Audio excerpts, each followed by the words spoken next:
everyone, this is Jack the Hawk, and today I will be reading you all Stubb's Clubhouse. This is apparently, I think, a lost show creepypasta from the Creepypasta fandom wiki. Now this was read by several YouTubers, including the Shadow Reader, and I think the Shadow Lioness might have read it, but I'm not sure. Both of them don't really like it, and I would like to know why. Now, without further ado, everyone, let's get reading. I had an awesome childhood. Like most kids growing up in the 90s, my TV schedule consisted mostly of SpongeBob, Power Rangers, and Transformers. For the most part, I wasn't into really kiddie shows like Barney or Mr. Rogers or anything like that. But the other day, I was talking with my mom about when I was a little kid. At one point during the conversation, she brought up the topic of the old TV show I sometimes watch. It was called Stubb's Clubhouse. I was unaware of the show she was referring to at first, but then the memories came flying back. I remembered it so clearly almost instantly. Basically, Stubb's Clubhouse was a cheesy, low-budget kid show starring a clown named Stubb. He had a rainbow-colored jacket, a hat, and if my memory serves, he wore black pants with stars on them. The show was kind of a rip-off of Pee-wee's Playhouse. Even I, as a young kid, could tell that. Basically, Stubb lived in a big clubhouse, which, strangely enough, looked just like a normal house. I assumed that was due to their low budget. Stubb had a group of friends who lived in the clubhouse. I don't remember much, but I vaguely remembered a poodle and a man in a really badly made elephant costume. Like I said, I don't remember much about the show. I didn't watch it very much, mainly for two reasons. One, it aired at a very strange and late time, around 10:30, which is bizarre for a kid's show. And two, it only aired on a really obscure channel called Channel Bebo, which only aired shows for about 3 years. Then the channel was shut down for unknown reasons. The only other thing I remember about the show was the theme song was sung by a woman who sounded like she was half asleep while singing it, and the background music was played entirely on a xylophone. And around November of 2006, I had just turned 14. This was a few days after the conversation with my mom, and I decided to treat myself to a little trip to half-price books. See, I like half-price books more than Barnes & Nobles,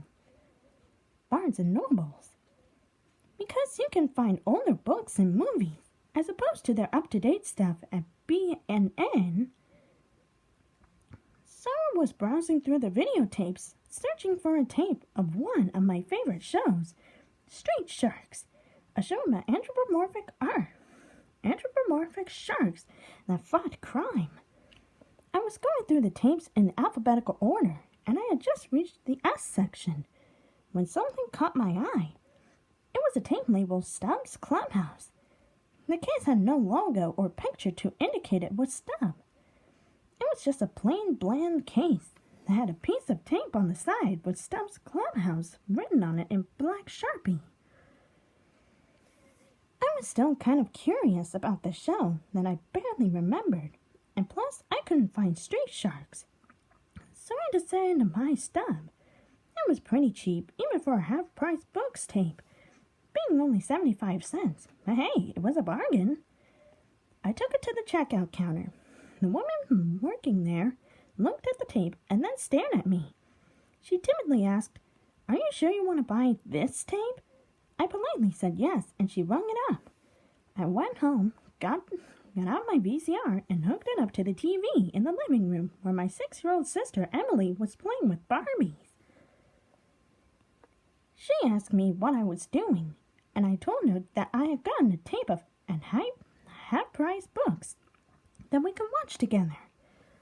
I put the tape in, and the standard copyright infringement warning message came up as usual. The tape started at the theme song of the first episode, complete with the xylophone music and sleepy singer. The episode started out in the clubhouse where Stubb introduced himself and told the viewers that we were going on a field trip. There was a very bad rough cut to a playground in the middle of a grassy park. There was a group of small children about as old as my sister playing on a merry-go-round. Stubb walked up to them and they all ran to give him hugs. After that, Stubb looked at the camera and asked if the kids at home would like to play too. As assumed, Emily piped up, yes, and Stubb replied, all righty-o, then come on down to the playground and play with me. Emily asked me if she could go to the playground with Stubb, but I told her that this was filmed. However, I saw something interesting out of the corner of my eye. We have a playground in our neighborhood, about a block from our house, but close enough that we can see it from our living room window. It took me a second to make the connection, but it hit me that the playground in the video was the same as the playground in our neighborhood. Then it hit me even more. The same children in the show were playing on our playground right now. They were wearing the same clothes as they were in the video, and they were performing the exact same actions, almost as if the video were being filmed live. Then I noticed something that disturbed me gratefully. In the video, one of the children was holding Stubb's hand, and when I looked out the window, that same child was making a motion like he was holding someone's hand. But there was no one there. I was shocked. I immediately ejected the tape, much to Emily's sadness. And she was beginning to grow fond of the show. I took the tape and threw it in the garbage. I thought I was done with Stubb, but I was wrong. The next day, when my mom picked Emily up from kindergarten, Emily told me that Stubb had been following their car driving a black van.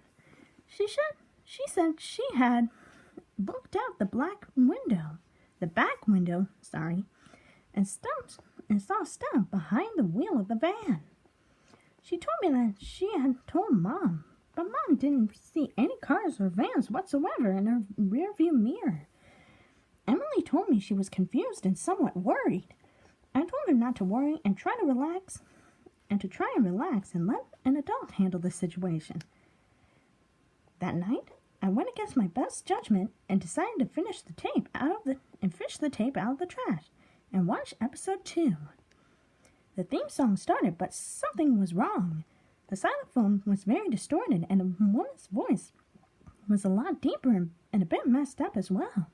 The title came up again, and the colors were more dull, being composed of shades of brown and gray, rather than the usual bright red and yellow. I decided to brush it off as a messed up tape and continued watching. It roughly cut to a still image of Stubb staring at the camera. After a while, I realized that it wasn't a still image. It was a video of Stubb sitting motionless and staring directly at the viewer. Stubb would periodically turn his head as if cracking his stiff neck, but he would never blink. He did this the entire episode, which lasted around 20 minutes. But right before the episode ended, Stubb closes his eyes tightly while still staring, and then opened them to reveal pitch black eyes. Nothing but inky blackness within his sockets. Suddenly, the tape cut to a picture of a house, my house. I frantically ejected the tape once more and stuck it into the drawer. I looked at the window at where the cameraman would have been, but there was neither anyone nor the trace of anyone there. And this is where it will stop for part 1. Stay tuned for part 2 of Jet the Hawk reads Stubb's Clubhouse.